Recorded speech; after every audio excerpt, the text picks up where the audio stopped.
भक्तों राधे राधे, जय श्री कृष्णा।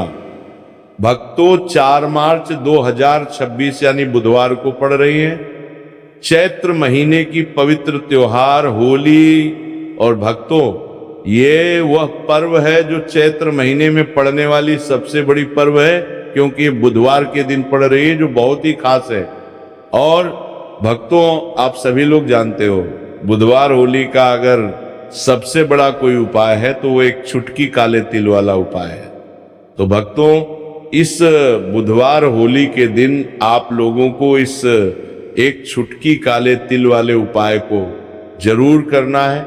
बहुत सारे लोग होंगे जिन लोगों ने इस उपाय को ना किया हो, मतलब पूरा साल निकल गया उन्होंने किसी भी दिन काले तिल वाले उपाय को ना किया हो, पर भक्तों आपके पास एक आखिरी मौका बचा हुआ है जो कि 4 मार्च बुधवार होली के दिन है। तो इस दिन आप लोगों को इस वाले उपाय को जरूर कर लेना है, भले ही आपने पूरे साल भर इस उपाय को ना किया हो। पर अगर आपने इस चैत्र महीने के बुधवार होली के दिन अगर इस वाले उपाय को कर लिया तो आपको इस उपाय को करने का वह फल मिलेगा जिसकी आपने कभी कल्पना भी नहीं करी होगी। इसीलिए आप लोग इस वाले उपाय को एक बार जरूर कर लेना है, ताकि आप लोगों के हाथ से ये मौका ना जा सके और आपको इस उपाय को करने का फल मिल सके। भक्तों ये उपाय पूज्य पंडितों और गुरुओं ने अपनी अभी की ही शिव महापुराण, जो हमारे हिंदू धर्म के 18 प्रमुख पुराणों में से एक है, उसी महापुराण की कथा में बताया है, जिस उपाय को आज हम आपको बहुत अच्छे से समझाने वाले हैं। इस वीडियो को देखने के बाद इस उपाय को समझने के लिए आपको कोई और वीडियो को देखने की जरूरत नहीं पड़ेगी। तो चलिए भक्तों उपाय को शुरू करते हैं। देखिए ये इस चैत्र महीने बुधवार के दिन ये इतना खास होता है, इतना महत्वपूर्ण होता है। देखा गया है कभी कभी बड़े बड़े पूजा पाठ अनुष्ठान से जो मनोकामना पूर्ण नहीं होते, वो चैत्र महीने के बुधवार के दिन एक छोटे से उपाय करने से ही आपकी मनोकामना पूर्ण हो जाती है। और बहुत सारे लोगों ने इस उपाय को किया भी है और उनको इस उपाय को करने का फल भी जरूर मिला है। अगर आप लोग भी इस उपाय को करना चाहते हैं तो आप इस उपाय को पहले अच्छे से समझ लेना, सुन लेना, उसके बाद करना, आपको इस उपाय का फल जरूर मिलेगा। और इस उपाय को कर लेने से आपके घर में चाहे किसी भी प्रकार की दुख और समस्या क्यों ना चल रही हो, आपको उसका कारण भी नहीं पता है कि भाई ये समस्या किस कारण से चल रही है। उसका कुछ भी कारण हो सकता है, जैसे पितृदोष हो सकता है या किसी भी तरह का मंगल दोष भी हो सकता है। तो इस दिन आप लोगों को ये वाला उपाय कर लेना है। ये एक ऐसा उपाय है जिस उपाय को अगर किसी विशेष दिन पर किया जाए तो भाई उस विशेष दिन का जो है वह तो हमें मिलता ही मिलता है, पर हमने उस दिन पर इस काले तिल वाले उपाय को किया है तो हमें उससे भी बड़ा फल मिलता है। और फल बहुत जल्दी मिलता है क्योंकि आप इस उपाय को बहुत ही बड़े और विशेष दिन पर कर रहे हो।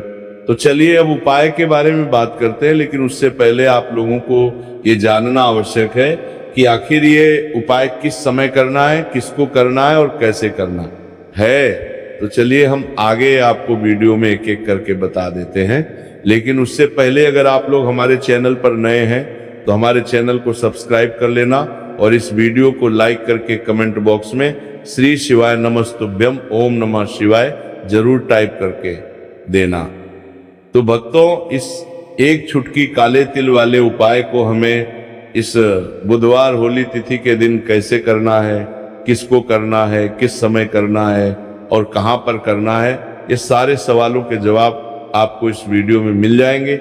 और जो ये वीडियो देखेगा भाई उसको एक चुटकी काले तिल वाला उपाय जरूर करना चाहिए, क्योंकि इस दिन काले तिल का भी बहुत ही बड़ा और विशेष महत्व होता है। और जब बात आ जाए एक चुटकी काले तिल की तो ये सोने पे सुहागा वाली बात हो जाती है और ये एक बहुत ही बड़ा उपाय हो जाता है बुधवार होली का। तो अब भक्तों इस काले वाले तिल उपाय को आखिर करना किसको है, सबसे पहले हम लोग वो बात जान लेते हैं। तो देखो घर की जो बड़ी माताएं बहनें होती हैं, उन माताओं बहनों में से कोई भी एक बड़ी माता बहन इस वाले उपाय को कर सकती है। और भक्तों अगर आप चाहे तो अपने घर में से सभी सदस्यों को भी इस उपाय को करवा सकते हैं। अगर किसी व्यक्ति की खुद की कोई मनोकामना है, खुद की कोई दुख और परेशानी है जो कि वो अपने लिए ही करना चाहता है, इस वाले उपाय को तो वो खुद अपने लिए भी कर सकता है। बाकी अगर कोई घर में से ऐसा है जो कि अपने पूरे घर परिवार की सुख और शांति के लिए ये वाला उपाय करना चाहता है, तो भाई वो भी कर सकता है, उसमें भी कोई दिक्कत वाली बात नहीं है। कहने का मतलब ये है कि इस उपाय को हर एक सदस्य भी कर सकता है और पूरे घर परिवार के सदस्य के लिए घर की बड़ी माताओं बहनों में से कोई एक माता बहन भी कर सकती है। माताएं बहनें अगर घर में उपस्थित ना हो या वो ये वाला उपाय ना कर पा रही हो, तो फिर घर का कोई बड़ा सदस्य भी इस काले तिल वाले उपाय को कर सकता, चाहे फिर वो पुरुष ही क्यों ना हो, उसमें कोई भी दिक्कत वाली बात नहीं है। अब भक्तों, इस एक छुटकी काले तिल वाले उपाय को हमें करना कहाँ पर है? इसे हमें तुलसी के क्यारे के पास में जाकर करना है। बहुत सारे लोग प्रश्न करते हैं हर एक उपाय को करते समय, क्या हम इस उपाय को घर पर या मंदिर में कर सकते हैं? देखो, तो इस वाले उपाय को आप घर ही करोगे तो अच्छा रहेगा। अगर घर पर तुलसी का पौधा नहीं है तो शिव मंदिर में उपाय को करोगे तो भी अच्छा होगा इस वाले उपाय को। उसके बाद में भक्तों, जो अगला प्रश्न निकल कर आता है वो ये आता है इस उपाय को लेकर कि आखिर इस उपाय को हमें किस समय करना है, सुबह के समय करना है कि शाम के समय करना है? तो देखो, इस वाले उपाय को आप लोग सुबह के समय भी कर सकते हो और शाम के समय प्रदोष काल में भी कर सकते हो। अब अगर आप पूछो कि भाई साहब सबसे उत्तम समय कौन सा रहेगा इस एक छुटकी काले तिल वाले उपाय को करने का, तो हम आपसे बस यही कहेंगे कि इस उपाय को आप सुबह के समय करेंगे तो ज्यादा बेहतर होगा।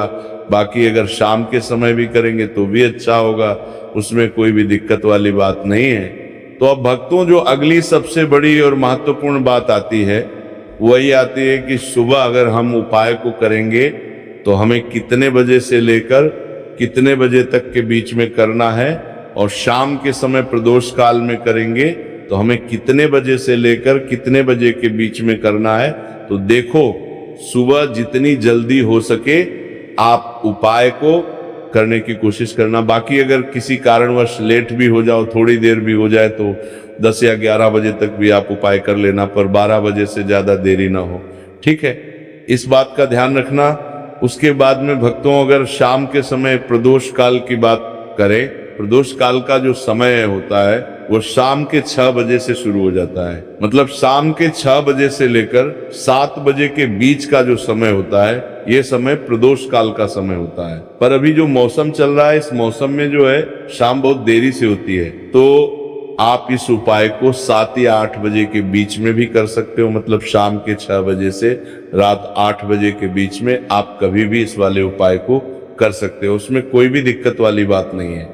परंतु बुधवार के दिन कोशिश करना कि समय के अंतर्गत ही कर लो, किसी कारणवश ना कर पाओ तो थोड़ा देरी से भी कर सकते हो, आपको उपाय का फल जरूर मिलेगा। तो चलिए बात करते हैं हमारे पहले उपाय की। देखिए, इस उपाय के लिए आपको 2 दीपक लेने होंगे। दोनों ही दीपक आप मिट्टी के भी ले सकते हैं और दोनों ही दीपक आप शुद्ध आटा मढ़कर उनके भी तैयार कर सकते हैं। अब भक्तों, दोनों ही दीपक के अंदर आपको शुद्ध घी का प्रयोग करना होगा और एक दीपक के अंदर आपको गोल रुई की बाती का प्रयोग करना होगा और एक दीपक के अंदर आपको लंबी बाती का प्रयोग करना होगा। लंबी बाती वाले दीपक के अंदर आप मौली वाला जो धागा आता है कलावा का, उसकी बाती का प्रयोग भी आप लंबी पाती वाले दीपक के अंदर कर सकते हैं। देखिए, 2 दीपक वाला ये चमत्कारी उपाय केवल बुधवार की रात्रि में ही किया जाता है, इसीलिए आपको इस उपाय को बहुत ही ध्यान से समझना। इसी के साथ में आपको एक छुटकी काले तिल के दाने लेना है और इसी के साथ में आपको मात्र एक छुटकी हल्दी भी लेनी होगी। अब भक्तों, ये सभी सामग्री लेकर के आपको रात्रि के समय पहुंच जाना है अपने घर में, जहां कहीं भी तुलसी जी का पौधा, तुलसी माता का निवास स्थान है, वहां पर देखिए भक्तों, सबसे पहले तो आपके पास जो एक गोल बाती का दीपक, उसे आपको तुलसी जी के वहां पर प्रज्वलित करना है। दीपक को प्रज्वलित करते समय आपको ओम नमो भगवते वासुदेवाय इस मंत्र का 11 बार जाप कर लेना है। अब देखिए भक्तों, आप जो एक चुटकी काले तिल के दाने लेकर के आए हैं, उन्हें आपको अपने सीधे हाथ में रखना है और जो आपने गोल बाती वाला दीप प्रज्वलित किया है माता तुलसी जी के वहां पर, उसके ऊपर से आपको इन एक चुटकी काले तिल को घड़ी की दिशा में घुमाना है। आपको अपना नाम और अपनी गोत्र को बोल देना है और फिर आपको इन काले तिल को उससे जलते हुए दीपक के अंदर डाल देने हैं। देखिए, काले तिल भगवान विष्णु के पसीने से उत्पन्न हुए हैं और जब भी हम ये दीपक की रात्रि में प्रज्वलित करते हैं तो इससे हमें हमारे कर्ज में राहत मिलती है, हमारे जीवन में धन प्राप्ति के नए नए मार्ग खुलते हैं। हमारा अगर कोई भी कार्य रुका हुआ है तो वह भी परिपूर्ण होता है। देखिए, गोलबाती का जो दीपक है, विशेषकर हम माता तुलसी के वहां पर भगवान विष्णु और माता लक्ष्मी के निमित्त प्रज्वलित कर रहे हैं। इस प्रकार से आपको ये दीपक प्रज्वलित कर देना है। अब जो आपके पास लंबी बाती का दीपक है, एक चुटकी हल्दी है, तो इससे आपको लेकर के पहुंचना है अपने घर के मंदिर में। आपके घर के मंदिर में माता लक्ष्मी की जो भी प्रतिमा या मूर्ति है, उनके सामने सबसे पहले तो आपको ये लंबी बाती का दीपक रखना है, फिर आपको दीपक को प्रज्वलित कर देना है। दीपक को प्रज्वलित करते समय आपको ओम महालक्ष्मी नमः इस मंत्र का जाप करते रहना है। अब भक्तों, आपके पास जो एक चुटकी हल्दी है उसे आपको अपने सीधे हाथ में रखना है और इस एक चुटकी हल्दी को आपको उस दीपक के ऊपर से 11 बार घड़ी की दिशा में घुमाना है और आपको ओम महालक्ष्मी नमः मंत्र का जाप करते रहना है और इस एक चुटकी हल्दी को आपको उसे दीपक के अंदर डाल देना है। देखिए, एक चुटकी हल्दी वाला जो दीपक है आपके जीवन से दुर्भाग्य को समाप्त करता है, माता लक्ष्मी की आपको कृपा प्राप्त करवाएगा, धन प्राप्ति के आपके जीवन में नए नए मार्ग बनाएगा। देखो, अगला उपाय है वह भी बहुत ज्यादा खास है। तीनों उपाय को आप जरूर सुनना, क्योंकि जो आपको अच्छा लगे वो उपाय आप कर सकते हैं। देखिए, इस उपाय के लिए आपको 2 हरी इलायची लेनी होगी। हरी इलायची आपको साबुत लेनी है, खंडित नहीं होनी चाहिए। और इसी के साथ में आपको मात्र थोड़ा शहद लेना है। शहद आपको मात्र आधा चम्मच या फिर उससे भी कम ले लेना है। और इसी के साथ में आपको एक दीपक ले लेना है। दीपक आप चाहे तो मिट्टी का भी ले सकते हैं और आप चाहे तो शुद्ध आटा मढ़कर उसका दीपक भी आप तैयार कर सकते हैं। इस दीपक के अंदर आपको मौली का जो धागा आता है कलावा का, उसकी बाती का प्रयोग करना होगा। यानी कि इस दीपक के अंदर आपको लाल रंग की बाती का प्रयोग करना होगा और इस दीपक के अंदर आपको शुद्ध घी का प्रयोग करना होगा। अब ये सारी सामग्री लेकर के आपको अपने घर में जो भी मंदिर है वहां पर पहुंच जाना है और आपको माता लक्ष्मी के किसी भी स्वरूप के सामने बैठ जाना है। अगर माता लक्ष्मी की फोटो है, माता लक्ष्मी की प्रतिमा है, तो उनके सामने आपको बैठ जाना है। अगर माता पार्वती की प्रतिमा है तो उनके सामने आपको बैठ जाना है। यानी कि किसी भी माता के स्वरूप के सामने आपको बैठ जाना है। अब देखिए, सबसे पहले तो आपको माता रानी के सामने थोड़ी सी चावल की ढेरी बना देनी है। यानी कि थोड़ी सी अक्षत के दाने आपको माता रानी के सामने रखना है। उसके बाद आप जो एक दीपक लेकर के गए हैं, उस दीपक को आपको उन्हीं चावल के दानों के ऊपर रख देना है और फिर इस दीपक को आपको माता रानी के सामने प्रज्वलित कर देना है। देखें, इस दीपक को प्रज्वलित करते समय आपको ओम महालक्ष्मी नमः इस मंत्र का लगातार जाप करते रहना है।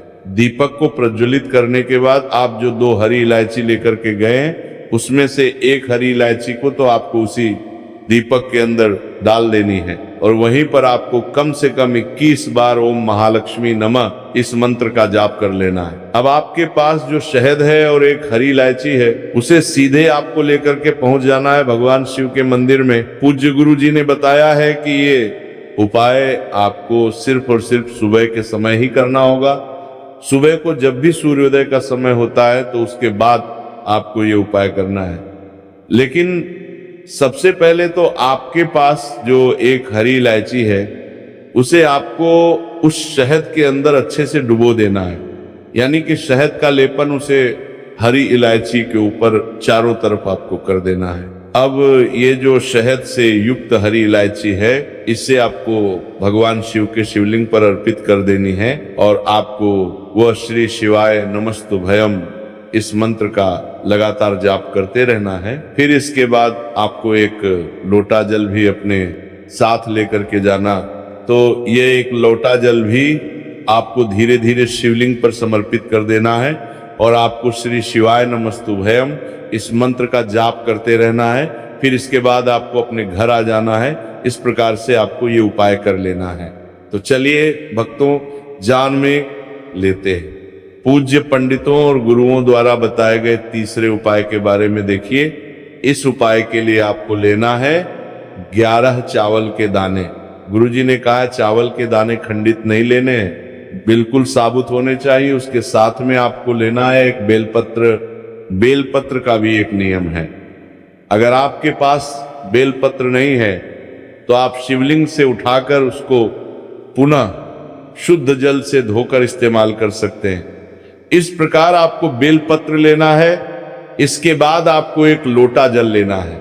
अब ये सब सामग्री लेकर आपको जाना है महादेव के मंदिर में। देखो, अब आपको उत्तर साइड में खड़े हो जाना है और सबसे पहले आपको एक बेलपत्र अपने हाथ पर और 11 चावल दाने रखकर शिवलिंग के ऊपर अपना नाम और गोत्र बोलते हुए समर्पित कर देना है और ओम नमः शिवाय श्री शिवाय नमस्तुभ्यम का लगातार जाप करना है।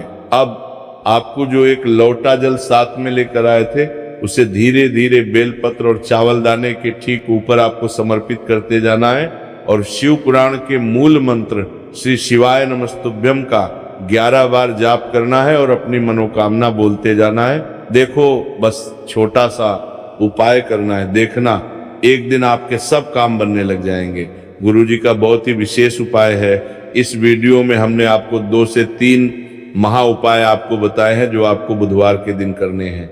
अगर आपके मन में उपाय से जुड़ा कोई भी सवाल है तो हमें कमेंट बॉक्स में पूछ सकते हैं। उपाय करते समय कोई भी गलती नहीं करनी है।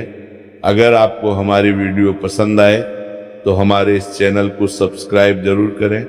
हर हर महादेव। ओम नमः शिवाय। श्री शिवाय नमस्तुभ्यम।